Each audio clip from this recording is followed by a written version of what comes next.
Welcome to Linda's Corner, where we bring more hope, healing, and happiness to the world. My name is Linda Bjork, and today we're going to be talking about living an extraordinary life in extraordinary circumstances. I'm delighted to welcome Travis Robinson. Travis is an adventurer, photographer, podcaster, and resilience expert who is redefining what it means to live boldly with Parkinson's. You can check out Travis's podcast, I'm Not Dead Yet, on indiepodcast.net, and I'll include that link in the show notes. Welcome, Travis. I'm so glad that you could join with me today. Hi, Linda. Thanks for having me. I am so delighted to have a chance to meet you, and I would love to hear your story.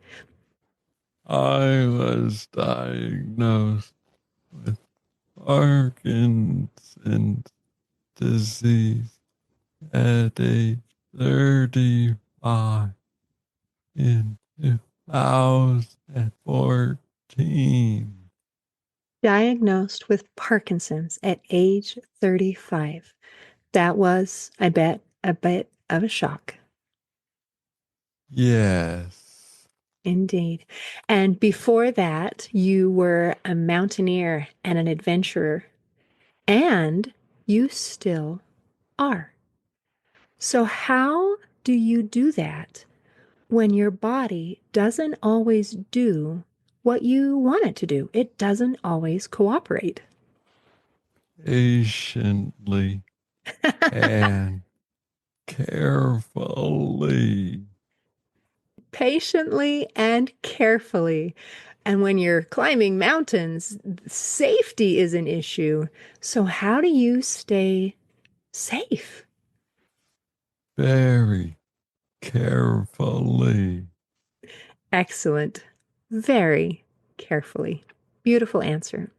And you are a photographer, and that has been just something that's brought joy to your life. But in this last year, you also had some challenges because of a fire. Would you mind telling us about that? Yes, my partner and I lost our home and everything in it to Eaton Fire in LA in January. Wow. So the fire through California in Los Angeles burned your home and everything in it. Where did you go? Where did you escape to not be hurt yourself during this fire? We loaded our cat and our two dander poodles and went to a hotel. Wow. So you gathered the cats, the poodles, and went to a hotel. How do you know how far away to go to be out of that danger zone? You lived this. Most of us just watched it on the news. It was fairly localized. Fairly localized. Okay. So you were able to get out of that danger area. I'm so sorry. What a frustrating thing. Are you in the process of getting new equipment? Where are you staying now? Do you have another place to, I mean, did you get another house? What did you do? We are in a temporary rental and we are rebuilding our house. So currently, you're still in a state of temporary and rebuilding.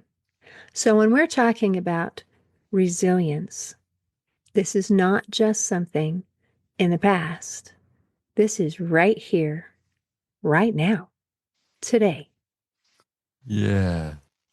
So, what kind of message would you have for someone who feels like they are struggling and maybe overwhelmed?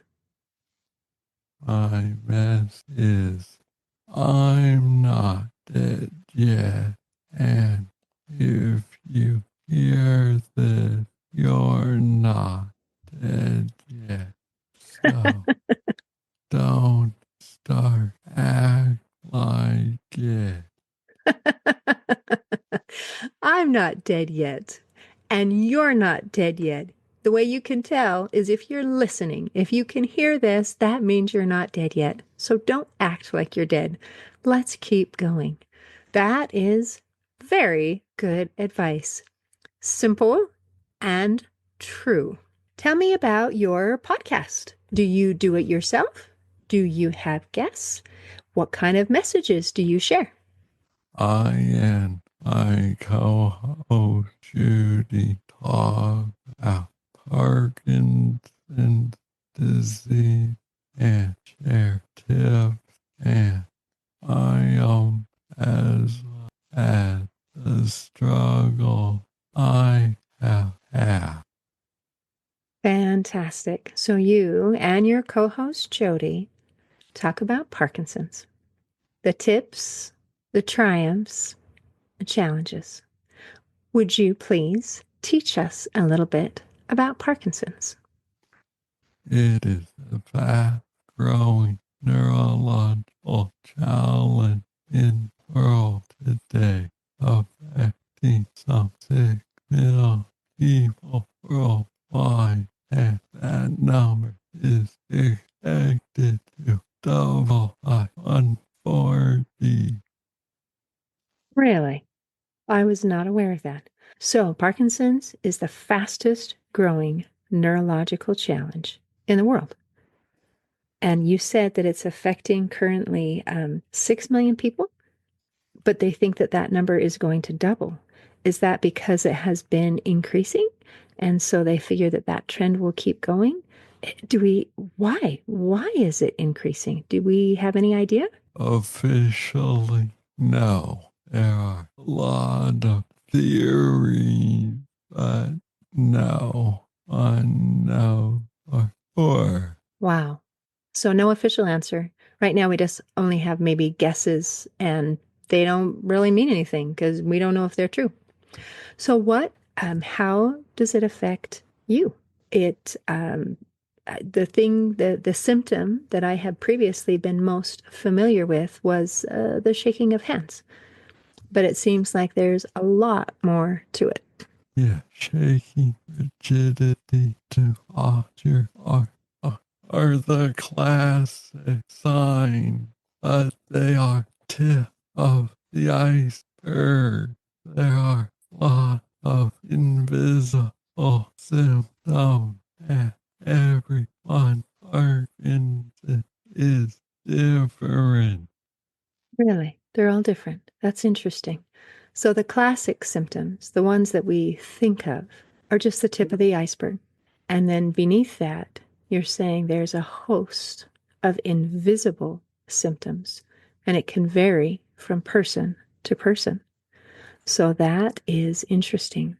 You know, it is common for us to think that we are our body, like this is me. And we are so much more than that. And when we think that we are our body and our body is not performing the way that we hope, or maybe it doesn't look the way that we want it to, do you have a message to help people understand that you are not your body, that you are this beautiful, infinite soul that is so much more than this body that we carry around? Oh, I would have folks think back on their childhood and do they remember losing their baby teeth? You are still the same person. Ooh, Okay. So if you think back to your childhood and you're losing your baby teeth, you're still you. That piece that's missing didn't change who you are. You are. That's beautiful. Is there anything else that you want to make sure that we cover before we close today? no. And if anyone is interested in learning more, then they can reach you at your podcast. Do you also have any social media or a website or any place else you would like me to direct people to? Yeah, they check out my autograph at travesalmond.photo. Okay, I may have to have you repeat that. It's Travis, is it Travis Robinson dot photo? Okay, Travis Robinson dot photo. And that's your website that has your photography, or yeah, that has your photography on it.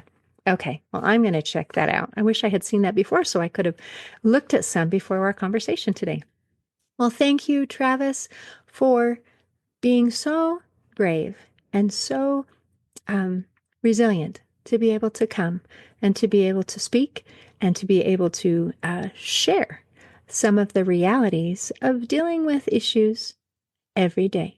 And resilience is today. So I appreciate you and thank you very much. Thank you, Linda. In closing, I'd like to share a quote by Roy T. Bennett. He said, "Tough situations build strong people in the end." Today, I invite our listeners who are going through tough times to allow it to make you stronger. See you next time on Linda's Corner. Thanks for tuning in to Linda's Corner podcast. If you enjoyed this episode, please subscribe and share it with your friends to help us inspire even more listeners. Be sure to visit hopeforhealingfoundation.org for free and affordable resources to help you overcome life's challenges. And explore healingbreathworkdetox.com, where you'll find transformative tools for deep inner healing and lasting change. Also, don't forget to check out my books, Crushed, A Journey Through Depression, and You Got This, an action plan to calm fear, anxiety, worry, and stress. Your journey to hope, healing, and happiness starts here.